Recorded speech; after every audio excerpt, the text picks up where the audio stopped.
So ఎట్టకేలకి మొత్తానికైతే వేణుమాధవ్ గారి మదర్ని అయితే కలవడానికి వచ్చాము.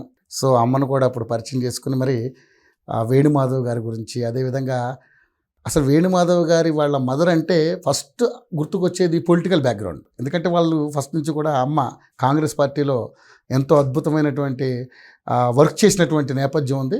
సో మొత్తం అన్నీ కూడా వేణుమాధవ్ గారి మదర్ని అడిగి తెలుసుకునే ప్రయత్నం చేద్దాం. మన ముందు అమ్మ ఉన్నారు, అమ్మతో మాట్లాడదాం. ఇప్పుడు నాన్న నేను ఇంటర్వ్యూ ఇవ్వలేక కాదు, ఇద్దరు బాబులు పోయిన తర్వాత ఎన్ని సంవత్సరాలు పట్టుద్ది ఆ తల్లికి మళ్ళీ బయటికి రావడానికి.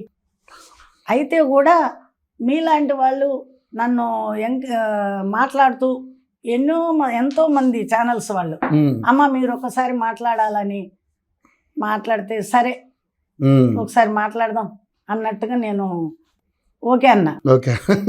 ఆ రవి మా 2 years అయిపోయింది రవి నాకు పరిచయమే కదా. నేనే కదా మరి. అదే నువ్వే పరిచయం. 2 సంవత్సరాల నుండి మధ్యలో నువ్వు కానీ రోషన్ కానీ మధ్యలోనే ఉంటాడు.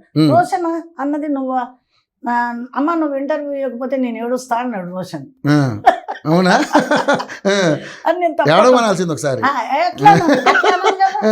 ఏమంటానంటే నాన్న నేను కొంచెం ఒక మనిషిలాగా కానీ కదా, 2 బాబులు పోయిన తర్వాత నేను మనిషిలాగా కావడానికి కూడా కొంచెం టైం పడుతుంది. చాలా టైం పడుతుంది అమ్మా, ఎందుకంటే వెంటనే కదా పాపం. వెంటనే పోయి అంత చాలా చాలా ఇదైపోయింది.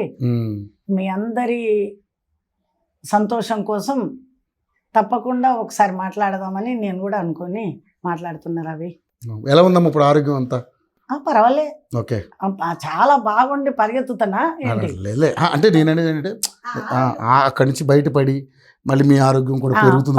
పర్వాలేదు రవి, పర్వాలేదు. ఏంటి ఏం పని మీద వచ్చారు మీరంతా? మిమ్మల్ని కొన్ని క్వశ్చన్లు అడుగుదాం అనుకుంటున్నాను నేను. అంటే పొలిటికల్గా అడుగుతాను, ఫ్యామిలీ పరంగా అడుగుతాను. సో ఇన్నాళ్ళు మన ఇంటర్వ్యూ ఇచ్చే అవకాశం మీరు ఇచ్చారు కాబట్టి సో కొన్ని అడుగుదాం, మనం మాట్లాడుకుందాం మంచిగానే. ఏం కాంట్రవర్సీ వద్దు, పొలిటికల్ గా మాట్లాడుకుందాం, ఫ్యామిలీ పరంగా మాట్లాడుకుందాం. ఫస్ట్ నువ్వు నన్ను అడగక ముందు నేను నీకు చెప్పనా? చెప్పు. రవి మా పుట్టిల్లు కాంగ్రెస్. మా పుట్టిల్లు కాంగ్రెస్. ఓకే. అయితే కాంగ్రెస్ చేయాలి, కాంగ్రెస్ కే చేస్తాం. కానీ కొన్ని కారణాల వల్ల వ్యక్తుల గురించి కూడా మాట్లాడాల్సి వస్తుంది, వ్యక్తుల గురించి కూడా చేయాల్సి వస్తుంది. ఓకే కదా, వ్యక్తులకు కూడా ప్రాముఖ్యత ఇవ్వాల్సింది వస్తుంది. అందుకని మీరు ఇంటర్వ్యూ చేస్తా అంటే నేను ఒప్పుకున్నా. అందుకని